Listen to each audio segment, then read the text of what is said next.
Update: I don't want to help my boyfriend buy a house. Original post: I've been with Mark for 2 years now. When we got into a relationship, we discussed what we wanted: marriage, kids. But we haven't really talked about taking the next step yet.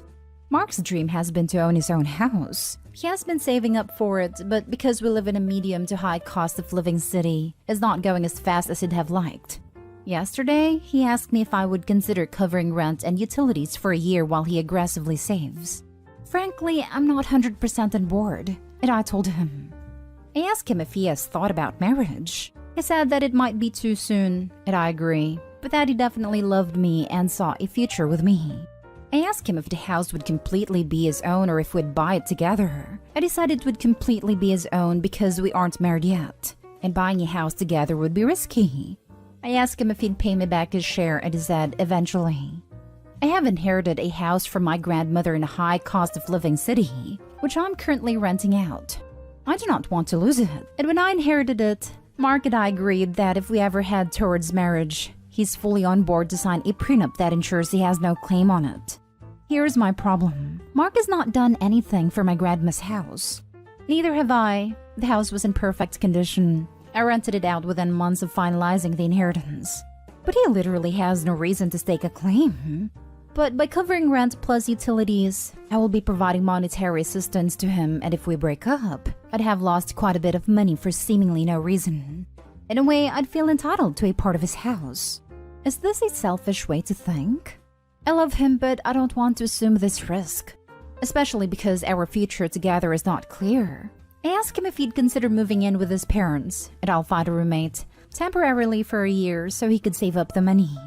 This way, I wouldn't have to spend more than I need to. He'd achieve his goal and we can still continue our relationship. But he said I was being incredibly selfish and untrustworthy because it would be our home, just not on paper. That I clearly didn't see a future with him. And now he's not talking to me. A part of me feels like this relationship is doomed. Is there a way to salvage this? Now for the top advice before reading the update. So he wants to buy a house with your money in part, but you don't get to own any of it? That makes no sense. How about you split the rent and you each save the other half so that you have enough money to put a down payment on a house together if you are ever ready to do it? Assuming you still want a relationship with a selfish kind of guy. Oh hell no. That's such a prick thing to ask of you. He sounds like a loser. I'm sorry. Yikes. If you help pay for it, absolutely get your name on it. That seems like a huge red flag and manipulation. Especially him calling you selfish for wanting part of what you're helping to pay for. If he plans on paying you back, then just say you'll take your name off when he pays you back. Simple as that. Yep, dude knows exactly what he's doing here. You're right, he does sound hell of a manipulative. He straight up asked Opie to gift him thousands of dollars while disguising it as you cover for me. How much more does he need to save? A year's worth of rent is what? $12,000? He's going to owe you at least 12 grand and likely wouldn't be able to repay that very quickly considering he couldn't save that unless you covered his rent for a year. 12 grand is also not going to put a very significant dent in any down payment amounts. No offense. Since you already discussed prenups, if you do decide to go through with this agreement, get a lawyer and have them write a contract. State in the contract that you covered X dollars of rent and that is obligated to pay you back, or that you get that equity stake in the property, etc. And now for the update. Thank you to everyone who commented on the post. It made me realize that I was not being unreasonable at all. After a few days, I proposed the following to Mark. I'd front him the money instead of paying for his rent for 12 plus months he needed for the down payment on his house. He'd calculate what percent that money would be of the total cost of the house. The houses he was considering were in the $500,000 range. I would own that percent of the house. Not 50-50 or anything, just the percent I paid for. If it pays me back within a year, without any interest, I'd remove my name from the deed and he'd own his house completely. If he doesn't pay me back within the year, he'd have to pay me whatever my percent was worth a year down the line, if he intended on owning the house fully. Otherwise, I was happy to have a 10% claim on the house forever. So basically, if I fronted him $50,000 for a $500,000 house, I'd own 10%. I would charge him no interest for the first year. However, if he doesn't pay me back, then he'd need to pay me 10% of whatever the house was worth the next year. So if the house is $600,000, he'd owe me $60,000 and so on. To be honest, this isn't that great a deal, because real estate prices are nuts right now and are increasing pretty dramatically. So this is literally worse than taking out a loan. I proposed this in the hopes that he'd decline and we just have to go back to never having discussed this at all. To my surprise, he immediately agreed and said that he'd get a lawyer to draft an agreement, even though he hadn't finalized the house. Well, okay then. He had it ready in 2 days. He was incredibly pushy about me signing it, but I wanted to review the whole thing with my lawyer, so I didn't care. Turns out, there were some super shady clauses added, with my contribution being termed as a gift and not a loan. I'm not going to go into the details, but my lawyer basically said that this agreement was super problematic and would cause all sorts of issues down the line. He drafted an alternative and sent it to Mark. Mark did not sign it and was adamant that I signed the original agreement and wouldn't tell me why. He got increasingly angry, became kind of violent, which was the first time that I was very surprised/scared, and called me a witch for not trusting him and for reducing our relationship to a transaction.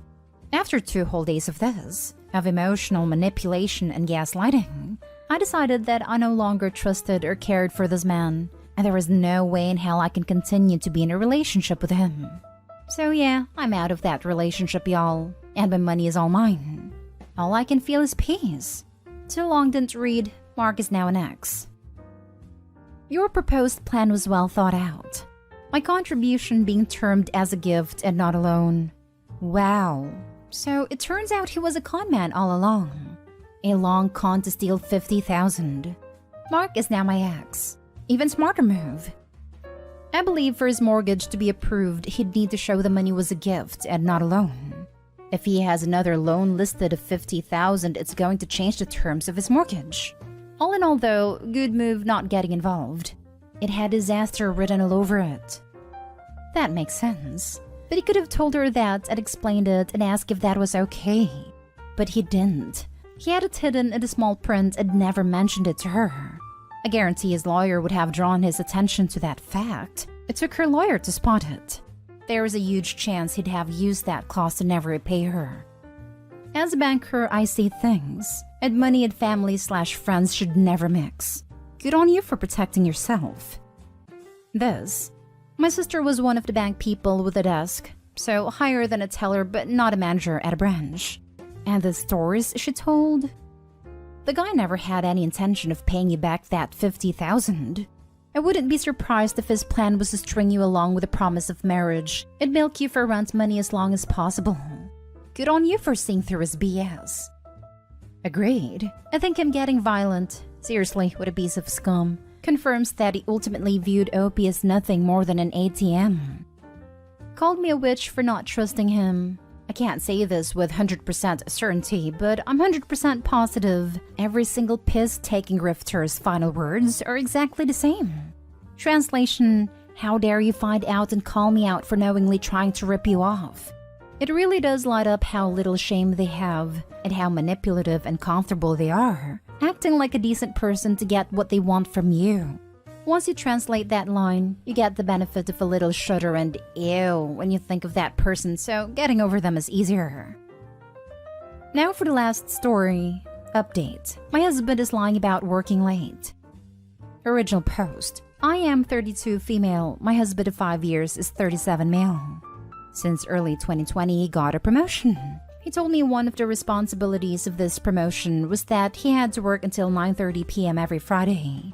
He told me it was to oversee the finalization of all the work they had done that week. He told me it wasn't just him, it was also one of his coworkers, Glenn, and some other people. Glenn is in his 60s, and I've met him a handful of times pre-2020, but him and his wife don't go out much. I just happened to run into Glenn's wife at a supermarket. I barely recognized her, but she called out my name first and we began talking. She was saying she was finally beginning to feel comfortable going out again. and how her and Glenn had begun to take cooking classes, so she was at the store getting something for their class tonight. I was confused and asked if Glenn was getting out early tonight. Since my husband never gets out early, he always comes home at 10 p.m. on the dot. She said no, they were going after he came home from work. I was like, wow, you guys are really night owls. She looked confused and was like, well, it's over 7:30, so I asked her what about Glenn working late on Fridays.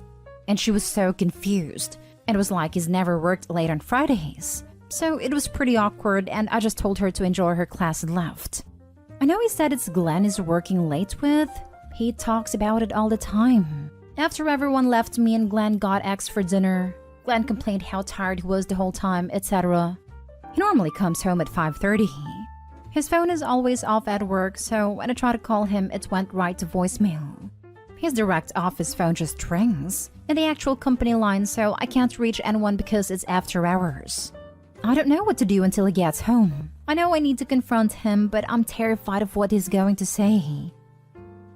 Now for the top advice before reading the update. I don't have any specific advice other than confronting him about this 2-year ongoing lie. Also, I'm now emotionally invested in this and want to know what happens after you talk to him. It's an awful situation for sure. I can't see this being anything but bad, but I really hope it's not infidelity. I'd go sit outside his work, see if his car is there for the next few Fridays. If he leaves, follow. Do some investigating. I wanted to surprise you for dinner, but you weren't there. Ask him about his evening at work. Make him seem like all is well. He'll end up mentioning Glenn at some point, but try to avoid asking him about Glenn directly or he could suspect you may know. Once he spun a web of lies about Glenn and him working together, you then tell him that you met Glenn's wife and she told you he's never worked late. Watch him try to lie his way out of that one. And don't give too much info. Let him talk. They generally get uncomfortable with the silence and talk themselves into a hole. This is dumb if she already knows he's lying. Just tell him, so I ran into Glenn's wife and she said he doesn't work late. What have you been doing on Fridays? Don't play stupid games. Be confident, have self-esteem, and communicate. I'm a super patient person, so I would investigate. Go to his work on Fridays, sit at a parking lot, maybe follow if he leaves. I'd take pictures. Dig into financials and calls and anything else you can think of. If anything is going on, I'd compile it all and give it to him with some divorce papers. If you aren't patient, you straight up tell him what happened. I'd probably just tell him I saw Glenn and he said he never works late with you. Don't even believe him when he says it's another Glenn. Pack your things and go until he decides to tell you the truth. Maybe it isn't something as bad as you think. Maybe he's taking some classes or something. Either way, you have got to find out, and then let us know what happened. And now for the update. Good day. My last post was about how I found out my husband lied to me about working late for the last 2 years. He said he had to work Fridays until 9:30 p.m. Then I ran into the wife of the co-workers he claimed he was working with, and she let me know that wasn't true. I confronted my husband when he got home at 10 p.m. on the dot on Friday. I told him I knew he was lying about working late. He tried to deny it until I told him I had spoken to Glenn's wife.